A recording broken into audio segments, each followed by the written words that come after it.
চলুন ফিরে যাই আমাদের আজকের অতিথি কবি ও গবেষক অধ্যাপক ডক্টর মাসুদুজ্জামানের কাছে। বলছিলাম আজ কবিগুরু রবীন্দ্রনাথ ঠাকুরের জন্মবার্ষিকী, ১৬৪তম জন্মবার্ষিকী, এবং এতগুলো বছর পরে এসেও আসলে কবিগুরু একই রকমভাবেই প্রাসঙ্গিক আমাদের কাছে।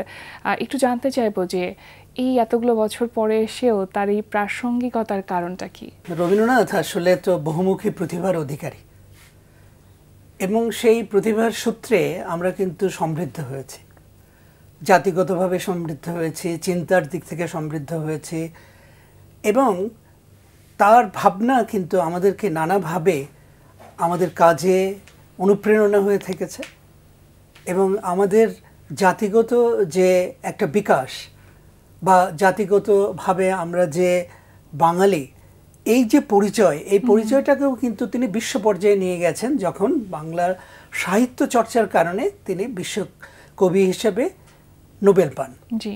তো ফলে তিনি কিন্তু আমাদেরকে নানাভাবে তার কাজ দিয়ে, তার ভাবনা দিয়ে আমাদেরকে প্রভাবিত করেছেন। এবং এখনও রবীন্দ্রনাথ কিন্তু সমভাবে প্রাসঙ্গিক, বরং আগের চাইতে আমি মনে করি যে তার প্রাসঙ্গিকতা অনেক বেড়েছে। একটা ছোট্ট উদাহরণ দেই, যেমন ধরুন রবীন্দ্রনাথের যে শিক্ষা ভাবনা, তিনি একটা কথা বলেছিলেন যে শিক্ষা যদি শুরু করতে হয়, যে কোনো শিশুর শিক্ষা শুরু হওয়া উচিত মাতৃভাষা থেকে। এবং মাতৃভাষায় শিক্ষাটা যদি শুরু হয় তাহলে তার শিক্ষাটা পরিপূর্ণ হয়। কারণ তিনি বলেছিলেন মাতৃভাষার ভেতর দিয়েই, মাতৃভাষার মধ্য দিয়ে শিক্ষালাভ করলে যে বিষয়টি শিখছে একটা শিশু, সেই শিক্ষাটা পরিপূর্ণ হয়, সে বুঝতে পারে। এখন যদি বিদেশি কোনো ভাষায় কাউকে শেখানো হয় কিছু, কোনো শিশুকে, তাহলে কিন্তু সে বুঝবেই না, কারণ সেই ভাষাটা তার আয়ত্তে নেই, বোধের মধ্যে নেই। তো এই যে একটি অসামান্য তার যে পর্যবেক্ষণ এবং অসামান্য কথা, যে শিক্ষা শুরু করো মাতৃভাষার ভেতর দিয়ে, তাহলেই শিক্ষাটা পরিপূর্ণ হবে। যে বিষয়ে শিক্ষা দেওয়া হবে, যে বিষয়ে শিক্ষা দেওয়া হবে, সেই বিষয়টা ভালো করে শিখতে পারবে, বুঝতে পারবে, অনুধাবন করতে পারবে, কাজে লাগাতে পারবে। জি, রবীন্দ্রনাথের জীবন বোধ আসলে বাঙালি হিসেবে আমাদেরকে অনেকটা সমৃদ্ধ করেছে। এই যে জীবনবোধের যে ছোটোখাটো বিষয় আছে, ছোটোখাটো অনুভূতি আছে, সেই অনুভূতিগুলোকেও তিনি খুব সুন্দরভাবে আসলে শব্দে রূপায়িত করেছেন। এটা অসম্ভবভাবে মুগ্ধ করে এখনো আমাদেরকে। বাংলাদেশের সাথে রবীন্দ্রনাথের যে সম্পর্ক, সেটা কেমন ছিল? ভাষাগত একটা সম্পর্ক তো বাংলাদেশের সঙ্গে তার ছিলই, কারণ তিনি বাঙালি ছিলেন। একই সঙ্গে কিন্তু এই অঞ্চলকেও তিনি তার নিজের আপন অঞ্চল মনে করেছেন, নিজের এলাকা মনে করেছেন। কারণ তখন তো অবিভক্ত ছিল। জি, ভাগ হয়ে গেলে, একটা পরিবার যখন ভাগ হয়ে যায় তখন কিন্তু এ বাড়ি ও বাড়ি হয়, কিন্তু যখন অভিন্ন থাকে তখন কিন্তু এ বাড়ি ও বাড়ি হয় না, পুরো বাড়িটাই হয় তার নিজের বা তাদের সবার, যারা ওই বাড়িতে বসবাস করেন। তো রবীন্দ্রনাথ তাই ছিল। এবং রবীন্দ্রনাথের কতগুলো জায়গা ছিল যেখানে তিনি জমিদারি সূত্রে আসতেন, সেটা হচ্ছে শিলাইদহে, পতিশ্বরে এবং শাহজাদপুরে। তো এই এলাকাগুলো আসতেন মানে কি, এই এলাকাগুলো যেমন আমাদেরও তো ধরা যাক একজন মানুষ, তার পাশে তার হয়তো কিছু জমি জমা আছে, সেখানে সে দেখাশোনা করে, ওইরকমই আসতেন। এবং ওইভাবেই তিনি কিন্তু সম্পৃক্ত ছিলেন। কিন্তু এখানে একটা বিশেষভাবে বলা দরকার, তিনি কিন্তু সেই রকম তথাকথিত জমিদার ছিলেন না। তিনি প্রজাদের কথা ভাবতেন। এরকম আরেকটা উদাহরণ দেয়, যেমন ধরেন তিনি যখন শাহজাদপুরে, তখন দুগ্ধ খামার করেছিলেন, এবং সেটা ওই অঞ্চলের উন্নয়নের জন্যই করেছিলেন। সেই উন্নয়নের জন্যই কিন্তু দুগ্ধ খামার গড়ে তুলেছিলেন, কৃষকদেরকে সহায়তা করেছেন।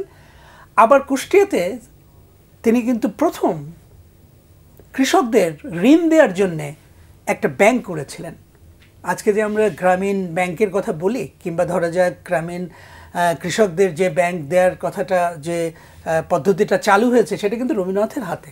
জি, তার মানেটা আমি যেটা বলতে চাচ্ছিলাম, যে রবীন্দ্রনাথ এই অঞ্চলের মানুষ, এই অঞ্চলের উন্নয়নে তিনি কাজ করেছেন। এবং এই অঞ্চলের মানুষদের বা সাধারণ মানুষদের অনেক কথাই আসলে রবীন্দ্রনাথের চরিত্রগুলোতে উঠে আসে। হ্যাঁ, এটা একটা খুব সুন্দর কথা বলেছেন আপনি। যেমন রবীন্দ্রনাথের গল্পগুলি ধরেন, গল্পগুলি তো আসলে শুধু গল্প না, গল্প কিন্তু মানুষের ভাবনাকে সমৃদ্ধ করে। একটা গল্প পড়ার পরে তার মানবিক বোধগুলো জেগে ওঠে। তো রবীন্দ্রনাথের গল্পে কিন্তু সেটা খুব ভালোভাবে পাওয়া যায়। যেমন আপনি পোস্টমাস্টারের কথাটাই ধরেন, খুব বহুল পঠিত একটা গল্প, সবাই আমরা জানি। সেখানে যে রতন চরিত্রটা, সেখানে যে পোস্টমাস্টারের চরিত্রটা, তারা কিন্তু এই পূর্ববঙ্গের মানুষ, জি। এই যে কলকাতা থেকে যে ছেলেটি এসেছিল গ্রামে, এই পোস্টমাস্টার, সে কিন্তু এই অঞ্চলেই এসেছিল এবং এই অঞ্চলে আসার পরেই কিন্তু এই রতন নামের একটি চরিত্রের সঙ্গে তার পরিচয় হয় বা রতনের সঙ্গে তার সংযুক্ত হতে দেখি আমরা, তার জীবনের সঙ্গে সংযুক্ত হয়ে যায় এবং এই অঞ্চলের যত দুর্দশা তা কিন্তু রবীন্দ্রনাথ ওখানে ফুটিয়ে তুলেছেন। এবং একই সঙ্গে সঙ্গে এই যে গ্রাম এবং শহরের মানুষের মধ্যে যে একটা ব্যবধান থেকে যায়, বৈষম্য থেকে যায়, সেটা কিন্তু রতনের এবং ওই পোস্টমাস্টারের চরিত্রের ব্যবধানের মধ্য দিয়ে দেখিয়েছেন। পোস্টমাস্টার শেষ পর্যন্ত এখানে থাকেনি, সে কিন্তু বৈষম্যের শিকার হয়েছে এবং এই অঞ্চলে সে থাকার পরেও সে চলে যায়।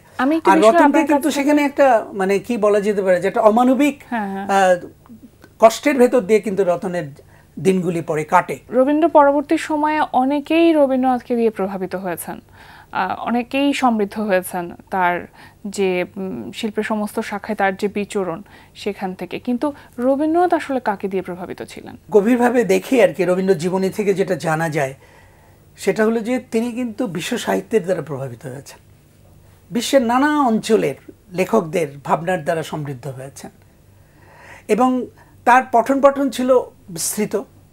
তিনি অনেক বিদেশে বহুবার ভ্রমণ করেছেন, বহু উপলক্ষে গেছেন, সেটা একেবারে আমেরিকা, ইংল্যান্ড, এদিকে ল্যাটিন আমেরিকার মতো জায়গায়, প্রাচ্যে, জাপানে, চীনে। তার মতো ভ্রমণ কিন্তু কোনো সাহিত্যিক বাংলা সাহিত্যে করেনি। কোনো সাহিত্যিককে আপনি পাবেন না যে এতটা ভ্রমণ করেছেন, এতবার ভ্রমণ করেছেন এবং এত জায়গায় গেছেন। মনে রাখতে হবে তিনি কিন্তু জাহাজে ভ্রমণ করতেন, আজকের মতো বিমান ছিল না যে তিনি হুট করে চলে গেলেন 3 ঘন্টা 4 ঘন্টা 6 ঘন্টা, সময় সাপেক্ষ ছিল। 3 মাসও লেগে গেছে, তিনি সমুদ্র বক্ষে ছিলেন, জাহাজে ছিলেন। এবং এই যাত্রাপথটাও মনে হয় অনেকটা সমৃদ্ধ করেছে তাকে, এবং তার জীবনবোধকে। বিশ্বের নানা অঞ্চলের মানুষ তাকে প্রভাবিত করেছে, নানা অঞ্চলের লেখকরা তাকে প্রভাবিত করেছেন। সাধারণ পরোক্ষ প্রভাব নয়, মানে প্রত্যক্ষ প্রভাব নয়, পরোক্ষভাবে মানবিকতার দ্বারা তিনি উদ্বুদ্ধ হয়েছেন এবং সেই বিষয়গুলোই কিন্তু তার সাহিত্যে এসছে, তার ভাবনায় এসছে। রবীন্দ্র পূর্ববর্তী বাংলা সাহিত্য এবং রবীন্দ্র পরবর্তী বাংলা সাহিত্য দুটোকে আপনি কিভাবে মূল্যায়ন করবেন? আকাশ পাতাল তফাৎ। মানে বলা যেতে পারে একজন রবীন্দ্রনাথ সম্পূর্ণ অর্থেই বাংলা সাহিত্যকে সমৃদ্ধ করেছেন, ভাষার দিক থেকে, ভাবনার দিক থেকে, বিষয়বস্তুর দিক থেকে। এমন কোনো দিক নেই। যেমন রবীন্দ্রনাথ প্রথম ছোট গল্পের রচয়িতা, রবীন্দ্রনাথ প্রথম চিঠিপত্রকে শৈল্পিক পর্যায়ে নিয়ে গেছেন। তার চিঠিপত্রের মধ্যে পাওয়া যায়, অন্যদের সঙ্গে যে চিঠিপত্রে যোগাযোগ করেছেন সেখানেও পাওয়া যায়। রবীন্দ্রনাথ কিন্তু প্রথম দেখা যাবে যে উপন্যাস রচনা করছেন, যে উপন্যাসের মধ্যে মনস্তাত্ত্বিক সংকটটা প্রথম এসছে। সবচেয়ে বড় ব্যাপার যেটা মধ্যবিত্তের ভেতরে, আমাদের মধ্যবিত্তের মধ্যে, মধ্যবিত্তের মানুষ চিন্তায় দেখবেন যে মন ব্যাপারটা খুব গুরুত্বপূর্ণ। আমরা কিন্তু যে কোনো কিছু হলেই মনের দিক থেকে ভাবি। এই যে মনের আবিষ্কার, মনকে আবিষ্কার করা, এটাও রবীন্দ্রনাথের। মনোমোর আপনি গান দেখবেন, প্রচুর গান আছে যেখানে মনের কথা আছে, হৃদয়ের কথা আছে। আমি হৃদয়ের কথা বলিতে ব্যাকুল, যদি রবীন্দ্রনাথের এই গানের কথা ধরেন, কবিতার কথা ধরেন, এই মনের আবিষ্কার কিন্তু রবীন্দ্রনাথের আগে কোনো সাহিত্যিক সেইভাবে করেননি, সেটা রবীন্দ্রনাথের আবিষ্কার। রবীন্দ্রনাথকে নিয়ে আপনি গবেষণা করেছেন, গবেষণার বিষয়বস্তু কি ছিল? সামগ্রিকভাবে একজন লেখকের সব লেখা না পড়েন কেউ, তাহলে কিন্তু গবেষণা করা সম্ভব না। এবং ওইটা পড়তে গিয়েই, এবং তারপরে আছে রবীন্দ্রনাথের একটা জীবনী যেটা 10 খণ্ড বেরিয়েছে। এই 9 খণ্ড ছিল, তারপরে কিছুদিন আগে 10ম খণ্ড বেরিয়েছে। তার মানে সামগ্রিকভাবে একজন লেখককে জানা থাকলেই কিন্তু গবেষণা করা সম্ভব। এবং আমি কিন্তু তখনই গবেষণা করতে পেরেছি বা আমার ভাবনাটা এসছে যখন আমি রবীন্দ্রনাথের গদ্য পড়লাম, সমস্ত গদ্য রচনাটি পড়লাম। আমি কিন্তু উপন্যাস বলিনি, গল্পও বলিনি, একেবারে প্রবন্ধ যখন পড়ি তখনই কিন্তু আমার মাথায় এলো যে রবীন্দ্রনাথের যে ভাবনা, চিন্তা, যে বুদ্ধিবৃত্তিক চিন্তাগুলো তিনি করেছেন সেগুলোকে সামনে নিয়ে আসা দরকার। তখন কিন্তু আমি লিখলাম রবীন্দ্রনাথের উপর 2টো বই। একটা বই হচ্ছে উপনিবেশবাদ ও রবীন্দ্রনাথ, আরেকটা বই হচ্ছে রবীন্দ্রনাথের শিক্ষা চিন্তা। উপনিবেশবাদ আর রবীন্দ্রনাথ হচ্ছে বইটা হচ্ছে রাজনৈতিক চিন্তা নিয়ে বই, গবেষণা, আর আরেকটি যে বললাম সেটা শিক্ষা নিয়ে গবেষণা। এই 2 ক্ষেত্রে কিন্তু তার অবদান সবচেয়ে বেশি। যেমন আমি আপনাকে একটা ছোট্ট উদাহরণ দিই। একটা গল্প আছে রবীন্দ্রনাথের, সেখানে তিনি দেখাচ্ছেন যে একটি মেয়ে, মানে মেঘরৌদ্র গল্পটার নাম, এবং সেখানে যে নায়ক সে জেলে যেতে বাধ্য হয় একজন ইংরেজের কারণে, ইংরেজ ম্যাজিস্ট্রেটের কারণে, এবং একটি মেয়ের সঙ্গে তার সম্পর্ক হয়। কিন্তু সে যে জেলে গেল সেটা যে একটা উপনিবেশিক শক্তির যে দম্ভ, তার কারণে যে তাকে জেলে যেতে হলো সেটা দেখালেন। আবার একই সঙ্গে সঙ্গে একটি মেয়ে তার হৃদয়বৃত্তিক যে ক্ষরণ বা দুঃখ যন্ত্রণা, সেটাও কিন্তু রবীন্দ্রনাথ ওখানে প্রকাশ করেছেন। তো তার মানে হলো যে তিনি এই যে ব্রিটিশ ঔপনিবেশিক শক্তি তার বিরোধিতা করেছেন, এবং সেটা প্রচণ্ডভাবে বিরোধিতা করেছেন। অনেকে মনে করেন যে না, উনি বোধহয় সমর্থন করেছেন। এটা অনেকে ভুল করেন এই কারণে যে রবীন্দ্রনাথের ভাবনাকে যদি আমরা অনুসরণ করি, তার গদ্য লেখাগুলো যদি দেখি, তাহলে দেখা যাবে যে প্রথম জীবনে তার একটা অনুরাগ ছিল পশ্চিমী সভ্যতার উপর, সম্পর্কে তার একটা আকর্ষণ ছিল পশ্চিমী সভ্যতায়। মধ্যজীবনে তিনি একটুখানি সমালোচক হয়ে উঠলেন যে না, এদের তো সব কিছু গ্রহণযোগ্য নয়। শেষ জীবনে এসে একেবারেই তিনি সমালোচনা মুখর হলেন, ব্রিটিশ বিরোধী হলেন। তার মানে কি, রবীন্দ্রনাথ কিন্তু ধীরে ধীরে তিনি বুঝতে পেরেছেন যে এই যে ঔপনিবেশিক শক্তি তার ভারতবর্ষের জন্য কল্যাণকর নয়। তো এইটা ধারাবাহিকভাবে বুঝেছেন, ধীরে ধীরে বুঝেছেন। কিন্তু আমরা যদি প্রথম দিকে রবীন্দ্রনাথ পড়ি তাহলে ভুল বুঝবো, মাঝখানে রবীন্দ্রনাথ যদি পড়ি তাহলেও ভুল বুঝবো। পড়তে হবে সামগ্রিকভাবে সব রচনা, শেষের দিকে লেখা সহ। এই বিষয়টা কিন্তু গুরুত্বপূর্ণ। আমাদের এখানে যারা অনেকেই আছেন রবীন্দ্র বিরোধিতা করেন, কিন্তু তারা রবীন্দ্রনাথের সমগ্র রচনা পড়ে বিরোধিতা করেন না, তারা খণ্ডিত রবীন্দ্রনাথের বিরোধিতা করেন। কিন্তু আমি নিশ্চিত যদি রবীন্দ্রনাথের সব লেখা পড়া যায় তাহলে বিরোধিতা করতেন না, বরং তাকে মনে হতো আমাদের আপনজন। আপনি একজন কবি বা একজন মানুষ হিসেবে সাধারণ পাঠকের জায়গা থেকে যদি বলি, কতখানি প্রভাবিত রবীন্দ্রনাথকে নিয়ে? তার ভাবনার দ্বারা তো প্রভাবিত বটেই। তার কারণ তিনি মানবিকতার যে কথাগুলি বলে গেছেন, অসাম্প্রদায়িক যে কথাগুলি বলে গেছেন, এবং সংস্কৃতির যে একটা সমৃদ্ধ ব্যাপার, সংস্কৃতি অর্থটা কি? আমরা যখন কালচার বলি, আর যদি কালচার ইংরেজি শব্দটাকে কালচার্ড বলি, মানে সংস্কৃতিবান বলি, তার মানে কি আমাদের চিন্তা চেতনা যখন সমৃদ্ধ হয় তখনই কিন্তু একজন মানুষ সংস্কৃতিবান হয়। এই যে সংস্কৃতিবান মানুষ বা সংস্কৃতি যে আমাদেরকে উন্নত চেতনার অধিকারী করে বা মানবিক করে তোলে, অসাম্প্রদায়িক করে তোলে, মানুষের প্রতি ভালোবাসার কথা বলে, দেশের প্রতি ভালোবাসার কথা বলে, এর সব কিছুই কিন্তু রবীন্দ্রনাথের মধ্যে পাওয়া যায়। এবং তাহলে আপনি যদি মানবিক হন তাহলে রবীন্দ্রনাথ আপনি অনুসরণ করলেন না, আপনি কিন্তু অজান্তেই করলেন, মানে আপনি না জেনেই হয়তো করলেন। কিন্তু আপনি যখনই মানবিক হচ্ছেন, যখনই অসাম্প্রদায়িক হচ্ছেন, যখনই সাধারণ মানুষকে ভালোবাসছেন ধনী দরিদ্র মিলিয়ে, তখন কিন্তু দেখা যাচ্ছে রবীন্দ্র ভাবনার দ্বারাই প্রভাবিত হচ্ছেন। কাজে এটা খুব স্বাভাবিক। আমি মানে জেনে হোক বা না জেনে হোক অথবা অবচেতনে হোক, দেখা যায় যে রবীন্দ্রনাথের প্রভাব এসেই যায়।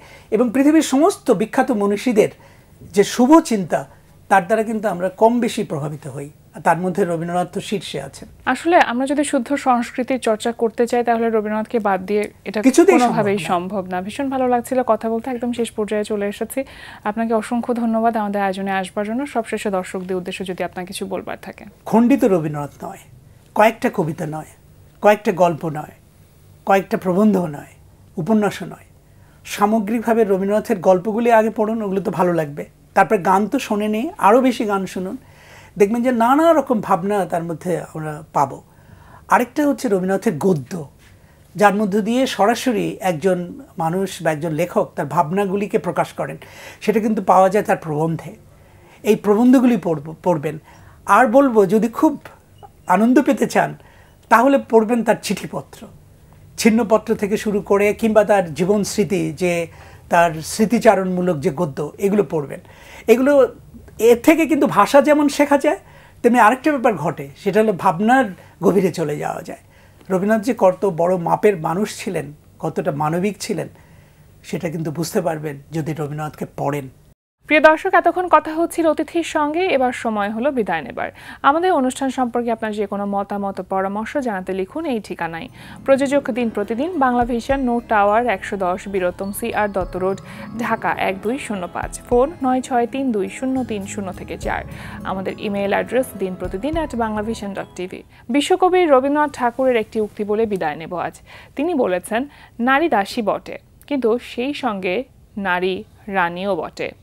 দর্শক, আপনারা সকলে ভালো থাকুন, সুন্দর থাকুন। আজ সারাটা দিন সবার জন্য শুভ ও কল্যাণময় হোক।